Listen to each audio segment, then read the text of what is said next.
Hello दोस्तों, नमस्कार। इस वीडियो में आप सभी का धमाकेदार रूप से बहुत बहुत स्वागत है। तो दोस्तों, हम लोग इस वीडियो में आरपीएफ द्वारा पूछे गए क्वेश्चनों को सॉल्यूशन करने वाले हैं। दोस्तों, आज का ये एपिसोड मेरा मैथ का रहेगा, ठीक है। तो आप इस एपिसोड में मैथ के वैसे क्वेश्चनों से रूबरू होंगे जो पिछले वर्ष आरपीएफ, एसआई और कांस्टेबल में पूछा गया था। तो दोस्तों, आरपीएफ, एसआई और कांस्टेबल के मैथ का लेवल कैसा होता है, आप इस एपिसोड से सब कुछ जान पाएंगे। तो चलिए हम लोग बिना किसी देरी के इस एपिसोड की शुरुआत करते हैं। देखिए, पहला क्वेश्चन आपके स्क्रीन के ऊपर विजिबल हो रहा है। पहला क्वेश्चन है, एक बस ने 162 किलोमीटर की दूरी तय करी। यदि इस बस की गति 15 मीटर प्रति सेकेंड है तो बोल रहा है तो कितना समय लगेगा। ठीक है, देख लीजिए दोस्तों, समय निकालने के लिए हमें क्या करना पड़ता है, कुल दूरी में इसकी चाल से भाग देना पड़ता है। अगर आप देखेंगे दोस्तों क्वेश्चन में, तो कुल दूरी को दिया हुआ है किलोमीटर में, जबकि इसकी स्पीड को दिया हुआ है मेरे भाई मीटर प्रति सेकंड में। तो हमको सबसे पहले क्या करना पड़ेगा, इन दोनों में से एक चीज़ को चेंज करना पड़ेगा एक यूनिट में, या तो किलोमीटर में या तो मीटर प्रति सेकंड में। लेकिन अगर आप देखेंगे ऑप्शन में, तो दोस्तों ऑप्शन का आपको सारे के सारे ऑप्शन दिया हुआ है, आवर्स में दिए हुए, घंटे में दिए हुए, मिनट में नहीं दिए हुए। तो सबसे पहले हम क्या करेंगे, इस स्पीड को हम चेंज करेंगे किलोमीटर प्रति घंटा में। तो दोस्तों, मैं आपकी जानकारी के लिए बता दूं, अगर किसी भी बस हो, मोटर कार हो, कोई भी चीज़ हो, ट्रेन हो, अगर उसकी गति मीटर प्रति सेकंड में दिया हुआ है, तो दोस्तों मीटर प्रति सेकंड से किलोमीटर प्रति सेकंड में चेंज करने के लिए आपको 3.6 से गुणा करना पड़ेगा। और अगर स्पीड दिया हुआ किलोमीटर प्रति घंटा में, अगर स्पीड दिया हुआ किलोमीटर प्रति घंटा में, और अगर आपको चेंज करना है मीटर प्रति सेकंड में, ठीक है, तो आपको क्या करना पड़ेगा मेरे भाई, 3.6 से भाग देना पड़ेगा। आप इन दो चीज़ों को याद रखेंगे। अब हम यहाँ पे दिया हुआ दोस्तों मीटर प्रति सेकंड में इसकी गति, अब हम इस मीटर प्रति सेकंड को चेंज करेंगे किलोमीटर प्रति घंटा में। तो क्या करेंगे, 3.6 से गुना करेंगे। अब हम यहाँ पे देखेंगे दोस्तों कितना होगा, 15 गुने 3.6। अगर ये दोस्तों हटाएंगे दशमलव, नीचे बैठेगा 10, 5 दूनी 10, 5 तिया 15, 2 18 36, 18 तिया 54 किलोमीटर। मतलब हम इस 15 मीटर प्रति सेकंड को 54 किलोमीटर प्रति घंटा भी लिख सकते हैं। दोस्तों, पूछ रहा है कि कितना समय लगेगा 162 किलोमीटर की दूरी तय करने में। तो दूरी तय करने में कितना समय लगेगा, अगर हम समय निकालेंगे तो हम क्या करेंगे मेरे भाई, इस दूरी को भाग दे देंगे हम स्पीड से। तो स्पीड कितना हुआ है, 54, तो 54 तिया 162 हो जाएगा। यानी कि इस दूरी को तय करने में कितने घंटा का समय लगेगा, तो 3 घंटे का समय लगेगा। चलिए अब हम इसे इरेज करते हैं और हम लोग बढ़ते हैं आगे क्वेश्चन की ओर। आगे की क्वेश्चन जो आप देखेंगे, आप सबसे पहले वीडियो को पॉज करेंगे और वीडियो को पॉज करके आप क्वेश्चन को बनाने का प्रयास करेंगे, क्योंकि जो जितने भी क्वेश्चन आए मेरे भाई, वो सारे के सारे क्वेश्चन इंपॉर्टेंट है। देखिए सेकंड क्वेश्चन क्या है, बोल रहे हैं कि 3 धावकों की गति का अनुपात 3:4:6 है। ठीक है, क्या बोल रहे हैं मेरे भाई, 3 धावक है, मान के चलिए, अगर ये है ये है बी और ये है सी, इनकी गति का अनुपात क्या है दोस्तों, 3:4:6 है। तो बोल रहा है कि इनके द्वारा लिए गए समय का अनुपात क्या होगा। तो दोस्तों, समय का अनुपात निकालने के लिए क्या करना पड़ेगा, आप ध्यान से देखेंगे।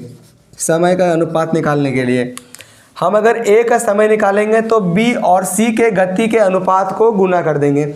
अगर हम बी का समय निकालेंगे तो ए और सी के गति के अनुपात को गुना कर देंगे। और अगर हम सी का समय निकालेंगे तो ए और बी के गति के अनुपात को हम लोग मल्टीप्लाई कर देंगे। हम क्या करेंगे, सबसे पहले ए की गति समय निकालने के लिए बी और सी के गति का अनुपात का दोस्तों हम लोग क्या करेंगे, मल्टीप्लाई, यानी कि 4 × 6 कर देंगे। उसके बाद क्या करेंगे, बी का समय निकालने के लिए 3 × 6 करेंगे, है ना। फिर उसके बाद मेरे भाई सी का समय निकालने के लिए ए और बी के दोनों के गति का हम लोग दोस्तों मल्टीप्लाई करेंगे। कितना हो जाएगा, 3 × 4 हो जाएगा। हम इसे काट पीट करते हैं, ठीक है। 3 से 3 कट गया, 3 दूनी 6 हो गया। 2 से 3 बार में कट जाएगा और ये दोस्तों 2 बार में कटेगा। कितना हो गया, 4:3:2। तो दोस्तों 4:3:2 इस क्वेश्चन का परफेक्ट आंसर होने वाला है। ठीक है, चलिए हम लोग बढ़ते हैं मेरे भाई अगले क्वेश्चन की ओर। देख लीजिए अगले क्वेश्चन आपके स्क्रीन के ऊपर विजिबल है। बोल रहा है कि सुरेश, दिनेश और रमेश कौन कौन है मेरे भाई? सुरेश है,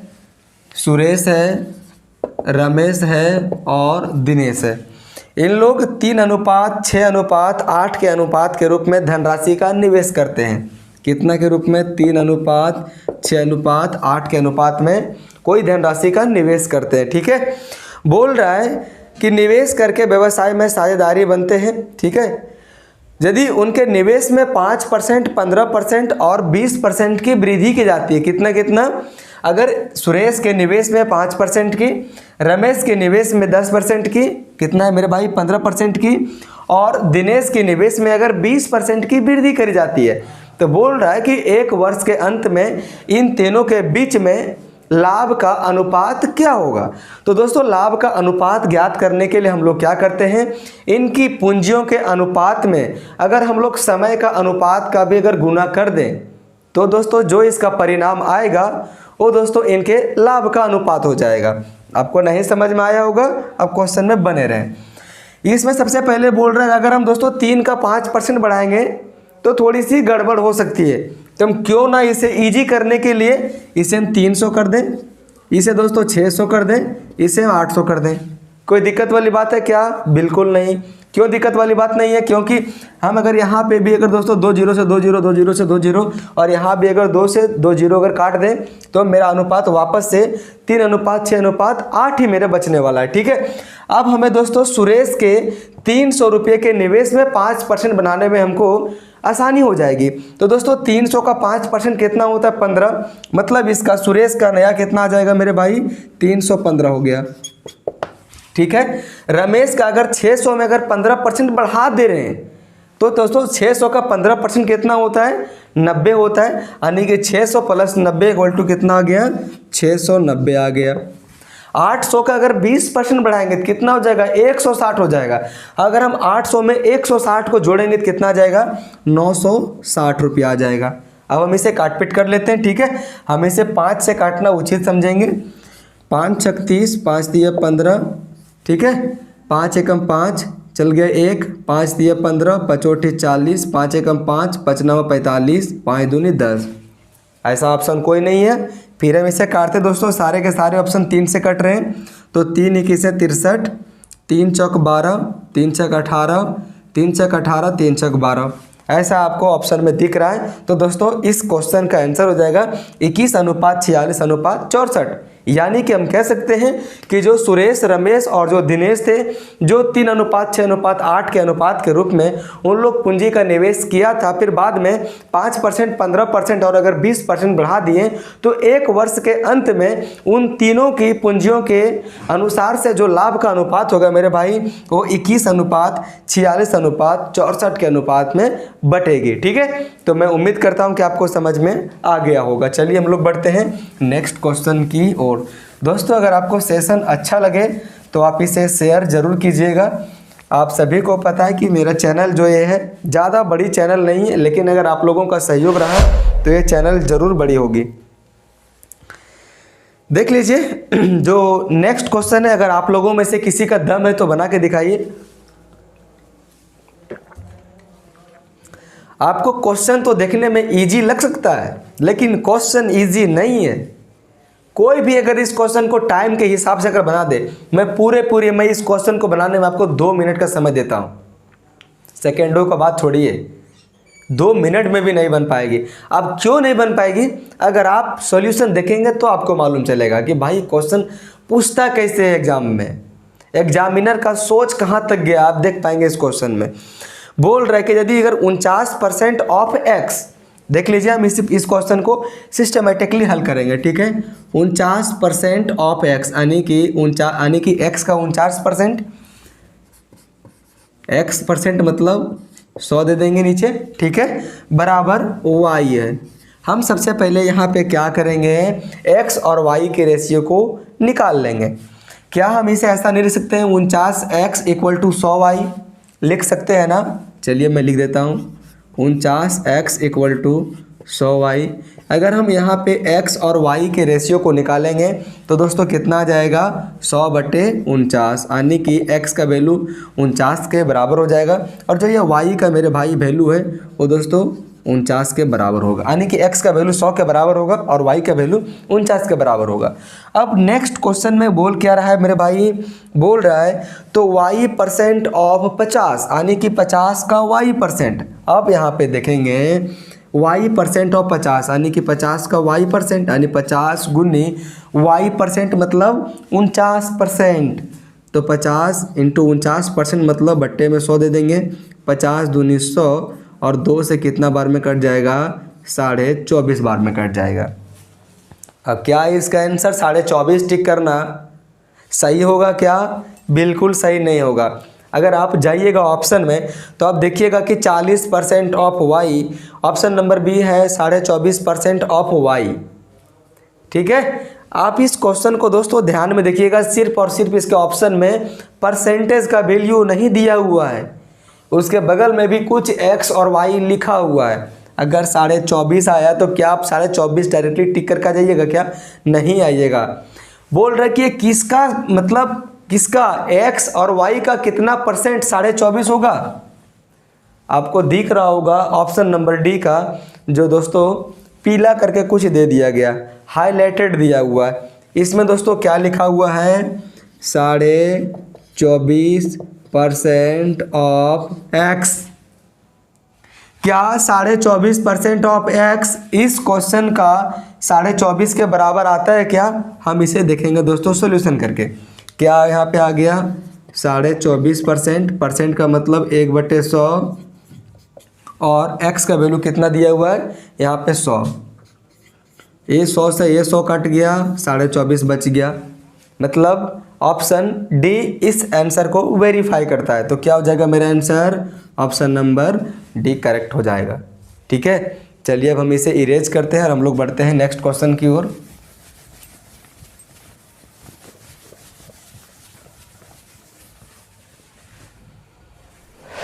देखिए नेक्स्ट क्वेश्चन क्या है, बोल रहा है कि √75 प्लस √363 इक्वल टू √n है। ठीक है, तो बोल रहा है कि n का मान क्या होगा, √75 प्लस √363 प्लस √363 इक्वल टू कितना दिया हुआ है, √n दिया हुआ है। तो पूछ रहा है इसमें कि n का वैल्यू क्या होगा। सबसे पहले दोस्तों हम इसमें क्या करेंगे, बोथ साइड हम स्क्वायर करेंगे। ठीक है, बोथ साइड हम भाई स्क्वायर कर देंगे। दोस्तों अगर हम इसे a मानेंगे तो क्या हम इसे b नहीं मान सकते हैं? बिल्कुल मान सकते हैं। तो दोस्तों a प्लस b का होल स्क्वायर क्या होता है, a² plus b² plus 2ab क्या होता है, a²। तो √75 का स्क्वायर प्लस b² यानी कि √363 का whole square plus 2 × √75 × √363 equal to √n का होल स्क्वायर। ठीक है, अगर आपने थोड़ा बहुत मैथ को पढ़ा होगा तो आप जानते होंगे कि जो स्क्वायर और रूट आपस में कट जाते हैं। ठीक है, तो ए स्क्वायर से ए रूट कट गया, ए स्क्वायर से ए रूट कट गया, है ना, और ए स्क्वायर से ए भी रूट कट गया। कितना बच गया यहाँ पे 75 और यहाँ पे कितना बच गया 363। कितना होता है मेरे भाई, 5 3 8 6 7 13 के 3 हाथ में 1, 3 और 1 4, 438 आ गया। अब हम इसे भी दोस्तों तोड़ेंगे, 2 इंटू क्या, हम 75 को 25 × 3 नहीं लिख सकते हैं क्या, और क्या 25 का स्क्वायर रूट 5 नहीं आता है क्या, तो क्या हम इसे ऐसा लिख सकते हैं 5√3 इंटू 363 को दोस्तों अगर आप तोड़ेंगे तो 121 या 363 होता है। आप इसे फैक्टर करके भी देख लेंगे। ठीक है, और 121 का स्क्वायर रूट वैल्यू कितना होता है मेरे भाई 11, अंदर में कितना बच गया √3 इक्वल टू n हो जाएगा। अब यहाँ पे दोस्तों जोड़ दीजिएगा, कितना आ जाएगा यहाँ पे 438 आ गया यहाँ पे, प्लस 2 5 10, 10 11 110 और √3 इंटू √3 बराबर ओनली 3 हो जाएगा। तो 110 ये कितना हो जाएगा मेरे भाई 330 बराबर n हो जाएगा। तो n का वैल्यू कितना आ जाएगा 400 और 300 700, 700 और 38 और 30 68, यानी कि 768। तो 768 इस क्वेश्चन का करेक्ट आंसर होने वाला है। ठीक है, चलिए हम लोग बढ़ते हैं मेरे भाई अगले क्वेश्चन की ओर।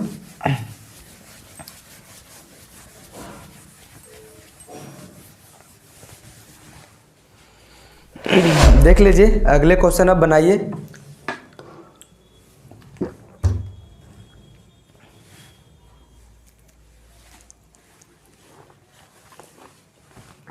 देखिए अगले क्वेश्चन क्या बोलता है, बोल रहा है कि √30 minus √30 minus √30 minus √30 dot dot dot equal to x। तो x का वैल्यू क्या होगा। दोस्तों अगर आप ऐसे क्वेश्चन देखेंगे, अगर माइनस में हो तो आप इसे ऐसे नंबरों में तोड़ेंगे, मतलब ऐसे आप मल्टीपल फैक्टर में इसको तोड़ना होगा जिसका दोस्तों डिफरेंस 1 आना चाहिए। क्या हम 30 को 6 × 5 के रूप में नहीं तोड़ सकते हैं क्या। डिफरेंस तो मेरे भाई 1 है ही, है ना। तो अगर माइनस लगा होगा तो छोटा वाला डिजिट आंसर हो जाएगा। तो इस क्वेश्चन का आंसर 5 हो जाएगा। ठीक है, वहीं अगर पॉजिटिव होता तो इसका आंसर +6 होता। देख लीजिए, आप क्वेश्चन को देख के घबराइए नहीं, बस छोटी सी क्वेश्चन है। अगर आप ऐसे क्वेश्चनों का प्रैक्टिस कर पाते हैं मेरे भाई तो फिर टेंशन लेने की कोई बात नहीं। बोल रहा है कि एक दुकानदार के पास एक डिब्बे में 50 लीटर तेल है। एक डिब्बे में 50 लीटर तेल है, ठीक है, और दूसरे डिब्बे में 35 लीटर तेल है। दूसरे डिब्बे में 35 लीटर तेल है। बोल रहा है उस अधिकतम आकार, अधिकतम जैसे ही क्वेश्चन में प्रयोग वर्ड प्रयोग करेगा तब समझ जाइएगा कि कहीं ना कहीं HCF की बात कर रहा है क्वेश्चन में। ठीक है, बोल रहा है कि उस अधिकतम आकार के कंटेनर की धारिता ज्ञात कीजिए जिससे किसी भी डिब्बे के तेल की मात्रा को पूर्णतया मापा जा सकता है। अर्थात इस 50 और 35 का क्या पूछ रहा है, HCF पूछ रहा है। ठीक है, तो 50 और 35 का HCF कितना होता है मेरे भाई 5 इस क्वेश्चन का आंसर हो जाएगा। क्या अगर हम एक जो डिब्बे जो जिसमें 50 लीटर तेल है, अगर हम उसमें 5 लीटर वाली कंटेनर से अगर तेल निकालेंगे तो क्या 10 बार में पूरे के पूरे नहीं निकल जाएगी। बिल्कुल भी नहीं, मतलब ये पूरा बिल्कुल निकल जाएगी। क्या उसमें एक भी बूंद तेल बचेगा, क्या नहीं बचेगा, पूर्णतया निकल जाएगा ना। अगर हम 35 लीटर वाले डिब्बे में जो ये तेल भरी हुई है, अगर हम उस डिब्बे में अगर 5 लीटर वाले कंटेनर से अगर तेल निकालते तो क्या 7 बार में पूरे के पूरे 35 लीटर निकलेंगे कि नहीं, निकल जाएगी ना। तो क्या दूसरा डिब्बा भी पूर्णतया खाली नहीं हुआ, बिल्कुल खाली हो गया। मतलब क्वेश्चन में क्या पूछ रहा था, सिंपली HCF पूछ रहा था 50 लीटर और 35 लीटर का HCF, मतलब 50 और 35 का HCF क्या होगा। ठीक है, तो मैं उम्मीद करता हूँ मेरे भाई कि आपको समझ में आ गया होगा। चलिए अब हम इसे भी इरेज करते हैं। देखिए नेक्स्ट क्वेश्चन है क्या, LCM और HCF का। ये बोल रहे हैं कि दो संख्याओं का मासापा 6 है और उनका लसापा 84 है।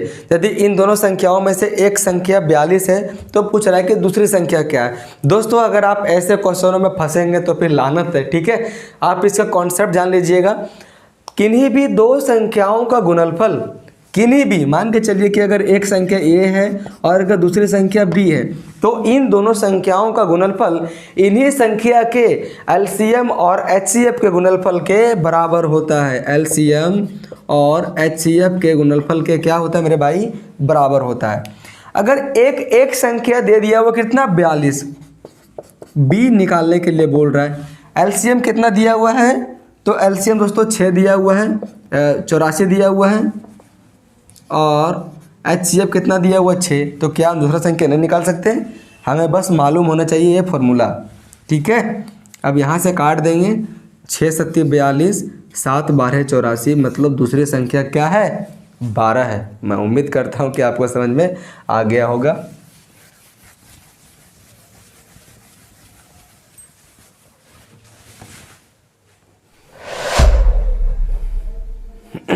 बोल रहा है, देख लीजिए, एक निश्चित साधारण ब्याज की दर पर 6 वर्ष में किसी राशि में 60% की वृद्धि होती है। 6 वर्ष में 60% की वृद्धि होती है। इसका मतलब रेट कितना होगा, इस वृद्धि में से अगर हम साल में भाग दे देंगे तो मुझे रेट निकल जाएगा यहाँ से 6 दें 60 यानी कि 10% आ गया। ठीक है, रेट बोल रहा है उसी दर पर 10,000 रुपये की राशि पर 3 वर्ष का चक्रवृद्धि ब्याज क्या होगा। तो दोस्तों 10 वर्ष अगर ये रेट 10% है तो दोस्तों 3 वर्ष में हो जाएगा 33.1% हो जाएगा। ठीक है, आपको रेट याद करना होगा, अभी आपको सब कुछ बताया जाएगा, लिखा जाएगा। तो दोस्तों राशि कितना है 10,000, इसका चक्रवृद्धि ब्याज पूछ रहा है तो कितना हो जाएगा, बट्टे में 10 हो जाएगा। अगर ये घट यहाँ पे दशमलव हटेगा तो, और नीचे में वैसे तो 100 होने ही वाली है परसेंटेज के बदले में, तो 1 2 3 1 2 3 10 × 331 बराबर 3310। तो 3310 रुपया का चक्रवृद्धि ब्याज होगा 10,000 रुपये की राशि पे। ठीक है, चलिए मैं आपको थोड़ा सा रटवा दूं, आप ज़्यादा ताम झाम के चक्कर में नहीं रहिएगा मेरे भाई। 2 वर्ष का तो आप निकाल ही लिए होंगे। अगर 2% हो, 3% हो, 4% हो, 5% हो, 6% हो, 7% हो, 8% हो, 9% हो, 10% हो, इसका अगर 3 वर्ष का CI निकालना हो तो कितना होगा, 3 years CI। अगर रेट ऑफ इंटरेस्ट 2% है तो इसका 3 वर्ष में CI हो जाएगा 6.1208% हो जाएगा। ठीक है, अगर रेट ऑफ इंटरेस्ट 3% है तो इसका 3 वर्ष का CI होगा 9.27%। अगर 4% होगा मेरे भाई तो इसका कितना हो जाएगा 12.4864। ठीक है, अगर 5% अगर ब्याज हो तो 3 वर्ष का चक्रवृद्धि ब्याज होगा 15.7625%। अगर 6% हो रेट ऑफ इंटरेस्ट तो 3 साल का चक्रवृद्धि ब्याज होगा 19.1016%। अगर 7% अगर ब्याज होगा तो दोस्तों 3 वर्ष का ब्याज होगा 22.5043% हो जाएगा। ठीक है, अगर 8% अगर चक्रवृद्धि ब्याज हो तो कितना हो जाएगा 25.9712% हो जाएगा। अगर 9% अगर ब्याज हो तो कितना हो जाएगा 29.97, मतलब ये 29 पॉइंट कुछ होता है। ठीक है, और 10% के हिसाब से 33.1% होता है। ठीक है, 29 पॉइंट कुछ समथिंग होता है, मैं भूल रहा हूँ। ठीक है, तो आप इसे याद कर लीजिएगा मेरे भाई। चलिए कितना होता है 9% का 50-29 होता है। ठीक है, 50-29 होता है। आप इसे लिख लीजिएगा कॉपी में, 3-4 बार लिखिएगा, आपसे भी ये याद हो जाएगा। आप इस रेट को ज़रूर से ज़रूर याद कर लीजिएगा ताकि क्वेश्चन में आप डायरेक्टली अप्लाई कर पाएँ।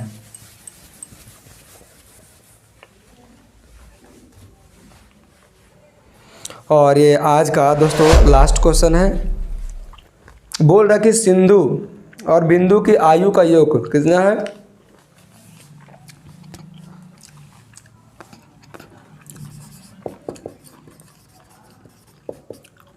सिंधु प्लस बिंदु की आयु का योग कितना है मेरे भाई 30 वर्ष है, और इन दोनों की गुणनफल कितना है 221 है। अब ताम झाम नहीं कीजिए, ऑप्शन के हिसाब से जाइए। अगर हम आते हैं ऑप्शन नंबर ए में दोस्तों 17 और 13, तो 7 या 21 यूनिट डिजिट, जिसका ये यूनिट डिजिट है मेरे भाई एक आ रहा है। अगर हम जाते हैं बी में 16 और 14 में, तो दोस्तों यूनिट डिजिट इसका क्या होगा 16 × 14 का, तो 6 × 24 4 होगा। तो ऑप्शन नंबर बी तो गया। अगर हम आते हैं दोस्तों ऑप्शन नंबर सी में, तो ऑप्शन नंबर सी का दोस्तों 15 और जो 5 का गुणनफल का यूनिट डिजिट होता है कितना होता है 25 यानी 5 हो गया, एक तो आ नहीं रहा है। अगर हम आते हैं ऑप्शन नंबर डी में, तो 18 और अगर 12 को दोनों को आपस में मैं मल्टीप्लाई करेंगे तो कितना आ जाएगा, 8 दूनी 16, यानी कि यूनिट डिजिट कितना आ गया, 6। इस प्रकार से मेरा क्या बच गया, ऑप्शन नंबर ए। मान के चलिए कि अगर सिंधु की अगर आयु 17 वर्ष है तो बिंदु की आयु कितना हो जाएगा, 13 वर्ष। क्या 17 और 13 को जोड़ने पे 30 नहीं आएगा, बिल्कुल आएगा। और अगर हम 17 को 13 से मल्टीप्लाई करते हैं तो 221 आने ही आने वाली है। चलिए अब हम इसे इरेज करते हैं। और ये दोस्तों आज का एपिसोड यहीं पे एंड होता है। मैं उम्मीद करता हूँ कि मैं आपको समझाने में कामयाब हो गया हूँगा और आपको आज का यह एपिसोड अच्छा ही लगा होगा। दोस्तों आप ज्वाइन करते चले जाएं, मैं आपको धमाकेदार क्वेश्चनों से मैं आपको रूबरू करवाऊँगा। अगर आप इस तरह के क्वेश्चनों से रूबरू होंगे, अगर आप इस तरह के अच्छे क्वेश्चनों को प्रैक्टिस करेंगे तो आपको एग्ज़ाम में कभी नहीं लगेगा कि आप नए क्वेश्चनों को फेस कर रहे हैं।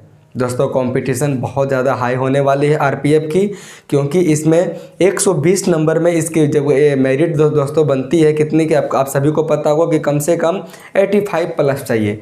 अगर आपका 85 से लेस आ रहा है तो आपका मेरिट बनने की संभावना बहुत ही कम होगी। वैसे भी दोस्तों जो ये वैकेंसी है बहुत ही कम है, 4660 ऑल ओवर इंडिया वैकेंसी। ये दोस्तों बहुत ही कम मानी जाएगी, खास करके रेलवे के लिए, क्योंकि रेलवे की तैयारी बहुत सारे लोग करते हैं। इसमें इंग्लिश की सिलेबस नहीं आती है, इसलिए इसमें कंपटीशन और भी ज़्यादा बढ़ जाती है। लेकिन घबराने की कोई भी बात नहीं है, हम लोग सिलेक्शन लेंगे, ठीक है। तो चलिए हम लोग इस क्लास को यहीं पे एंड करते हैं। Thank you.